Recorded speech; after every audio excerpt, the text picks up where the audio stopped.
Okay then. Nintendo Direct time. Apparently this one is a full hour long, which I'm curious to see what the heck they're going to be cramming into a full hour of this damn thing. One assumes a lot, like, because the Nintendo Switch 2 launched and then it was like it has Donkey Kong and Mario Kart. That's it. That's all the games the Nintendo Switch 2 has.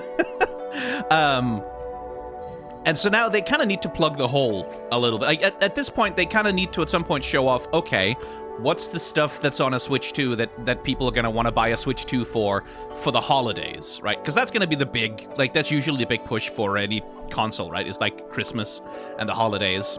So at this point, they have to start announcing some stuff that would get people to actually move units after the initial hype, right? So who knows? Like, the rumor is because it's sort of, kind of, not really Mario's 40th anniversary, maybe they'll do announce the new 3D Mario game that they presumably been working on, Odyssey 2 or fucking whatever. Everyone's kind of expecting to finally fucking hear something about Metroid Prime 4. It's like, does it have a release date? Can we get a teaser trailer that's actually exciting? Little things like that. But one thing I'm not expecting, I mean, I know a lot of people are hopeful. There's been a lot of rumors going around, but I don't think we're getting any Silksong news. I don't think they're going to be announcing a release date for Silksong in this Direct. It's like, because, like, honestly, it's vaporware at this point, right? Like, yeah, sure, Team Cherry probably working on it or whatever, but I don't think we're going to see any news about it. And I don't think we're going to see any teaser trailers or anything. Honestly, I think people are going to have to just get ready for the fact that that game is not coming out anytime soon. It's like, I like wearing the clown makeup and all, but, you know, we have to, let's say, the meme is over now. We're not getting any Silksong news, not in this Direct, and I'm willing to stake my reputation on that prediction. Presumably, they're like, I don't know if there's going to be that much Pokemon, because usually the Pokemon Company like to do their own thing, right? So I wouldn't imagine there's a lot of Pokemon news here. What I'm looking for is Mario. Is like, that would be the main thing. There's been rumors about some Fire Emblem remakes for 100 million years. Who knows? Maybe that'll show up. Kind of doubtful. What I'm curious about is whether, like, this...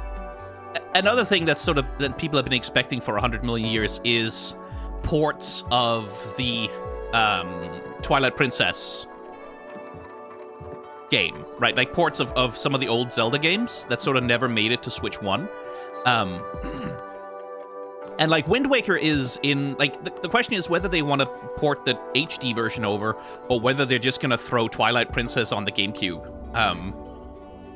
On the GameCube Nintendo Online thing. Same thing with like Wind Waker, right? Like, are they gonna ever port the Wind Waker HD, or are they just gonna be like, yeah, no, you have Wind Waker on GameCube Online. Why would you want to purchase the video game? You don't want to purchase the video game. Just give us money forever to have access to it to play it. I mean, Twilight Princess is a retro game now. I'm sorry. Punch-Out Wii port would be nice. I would more expect a new Punch-Out, if anything, because Nintendo wants, like, with the double Joy-Cons or fucking whatever, with mouse controls or something. That's the other thing, mouse controls. At this point, I would expect, like, because one of the problems the Switch has reportedly had, the Switch 2, is that there just hasn't been development kits sent out to development studios to start, like, making Switch 2 games and Switch 2 ports, because Nintendo has just kept it so close to their chest, like, I guess correctly perceiving that they didn't really need to send out development kits in order to get software for their incredibly successful system. Now the kits have been sent out. Now studios have been able, like, to start actually working on like ports and development for things. So maybe now at this point, a bunch more studios are ready to say, okay, we will announce, like, we have ported this game or that game. I would expect a lot of ports generally. The big question is how much original Nintendo software is there going to be? Right? Because, like, ports are a given. Like, the Switch was a huge machine for ports. The Switch 2 is going to be huge. Like, one would expect something like people have been talking about Monster Hunter Wilds, for example, getting a port. Like, people have been talking about Capcom porting Resident Evil games, and there's been talk about Konami doing Silent Hill on the Switch 2. I would expect a lot of ports really. Given, especially since this presentation is apparently an hour fucking long. I would expect ports. I would expect, like, not that much new original software yet. Again, because that's a D20, by the way. Again, because there just haven't been development kits out there in the wild for that long, apparently, for a lot of them. How do you make an animation like that should be so satisfying, but then the actual bouncing into place of each object is unsatisfying somehow? Yeah, it's not. It's a pretty perfunctory little hold screen. This. I do expect an actual Switch 2 Monster Hunter like Rise on Switch. Well, that's the thing, is like the Switch 2 does have the hardware grunt and seems to have like enough in terms of like DLSS and like frame generation that it theoretically should be able to run like a pared down version of Monster Hunter. Like Monster Hunter Wilds specifically. And I would expect that Nintendo at this point would rather do that. Like, they, at least with the Switch 2, they seem to have been on a little bit of a this thing is powerful enough to run AAA games kick. Like, that sort of seems to have been a part of how they're trying to market this thing as different from the Switch 1. Is that on this one you can play The Witcher 3 and it doesn't suck, right? Yeah, Splatoon Raiders and Tamagotchi Life would be nice to know about. Like, I don't think Tamagotchi Life really needs that much more advertising. Like, I don't think anyone needs more trailers for it, really. The weird perverts who are going to be into that game are already, like, you had to them at the first trailer. Like, no one else needs more like, convincing to that. And I say weird perverts brackets positive, by the way. There's so much good fucking meme fodder from Tamagotchi Life.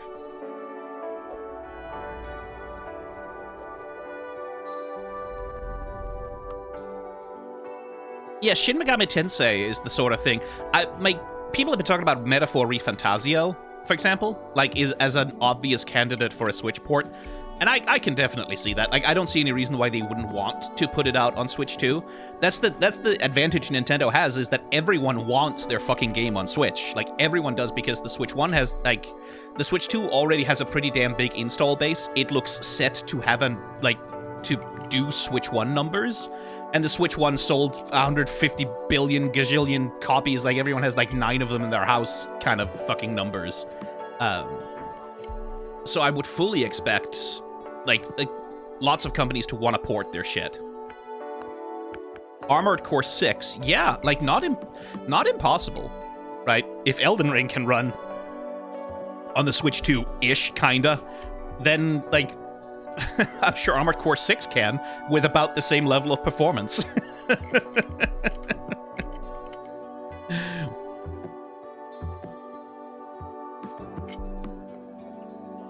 If they can get AC6 in there, I'll eat a hat. I mean, FromSoft would probably try. Like, FromSoft doesn't seem to be too bothered about, like, the performance of their ports being amazing. Of course, the real news is that we're definitely getting Bloodborne 2 for the Switch 2. That's the real news, is that Bloodborne 2 is going to be coming to the Switch 2, shadow dropping today. That's the thing that's going to happen. I am confident that that's what From Software has been working on. I mean, I guess Duskbloods, sort of, yeah, kind of. I do wonder about Duskbloods, because it's really not clear to me what the fuck, like, if it's just, like, slightly Bloodborne-themed Night Rain, or what the fuck is up with that?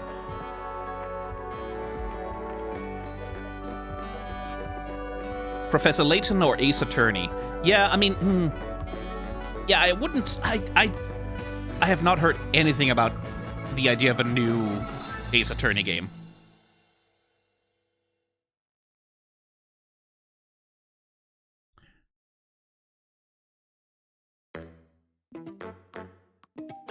Oh, this is very mature already.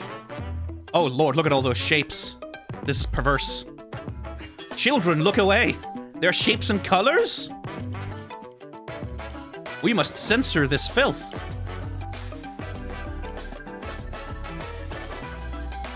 Oh, that's a new direct graphic. I think. They didn't use that one last time, right? Very Toy Story. In a way. Okay, so we're definitely doing Mario shit. Bring back Mario 35, honestly.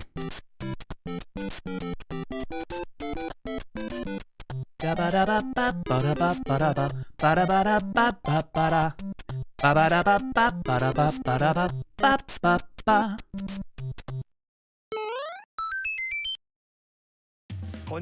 Hey! Hello, I'm Shigeru Miyamoto. We'll start today's It's Uncle Nintendo Shigeru. Direct with the Super Mario Bros. 40th anniversary. Tomorrow, We have built a new 13th, Nintendo Land. marks That's the 40 announcement. years since the launch of Super Mario Bros. In Japan. We got here because so many people have played. Thank you all very much. It'd be very funny if half The of this Mario presentation games is just have been Nintendo Land. supported by evolutions in digital technology and gaming consoles. Additionally, Mario has taken on many different designs in the artwork. At the Nintendo Museum, which opened in Kyoto Of course he's last year, fucking plugging in the we museum. created an art gallery that displays character illustrations drawn during the I do development wanna of go, different though. games. Like, I can't There deny are it. also illustrations and pixel art from the Mario series. Shigeru Miyamoto has just kind of lost interest in Also, game development, from now hasn't to he? Next September, the ticket for admission will change to the design shown here. And starting this December, Nintendo really are trying to 40th Disney. Like, they really are trying to do the Disney thing. You'll still need a reservation Because like to enter Disney the gets most of their museum, but revenue we hope from their those theme parks visiting as will well. check Like it out. that's most of what they make their money on. On top of that, Cruises, theme parks, earlier in experiences. May, Nintendo seems to be following sort of Japan pushing and towards that. Hollywood, we opened the third Super Nintendo World Yeah. theme park at Universal There's the fucking Epic theme park. Universe in Orlando, Florida. We hope you can experience the world of Super Mario. Open one in real Copenhagen life. and I'll get interested. Next I'm not is going to more the news US, about Jesus Kyoto. fucking Christ. We'll be supporting the Kyoto Marathon, which will take place next February.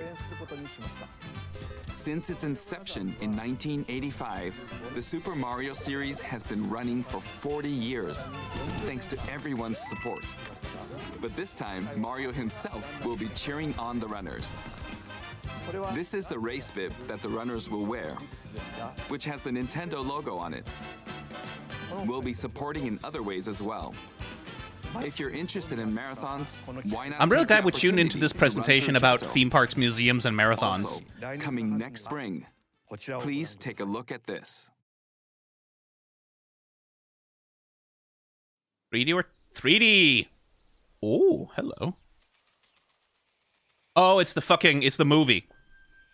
It's Super Mario Bros. Movie 2 with Chris Pratt, fucking homophobic piece of shit.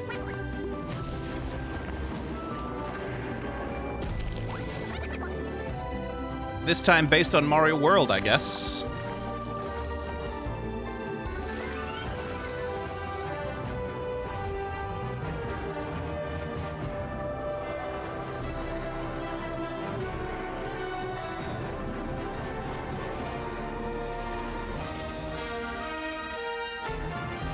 Oh no! Galaxy? Well, okay. I guess that makes sense with how the first movie played. The name of the new movie that Nintendo and Illumination are producing together is That means the Super Rosalina, yeah. Mario Galaxy movie. What kinds of adventures do you think Voiced by Mario and his Scarlett friends will Johansson. have in space? This movie will be the main event of the Super Mario Bros. 40th anniversary. Let's also hear some remarks from the movie's co-producer, Chris-san, from Illumination. Chris-san, Thank you, Miyamoto-san. As we celebrate Mario's 40th anniversary, it's an opportunity to reflect on the 4 decades of creativity. Yeah, that's the guy I want to hear from about, and like, adventure the that cartoon Mario animation has brought movie. to life for fans across generations. This guy, and around the who- world.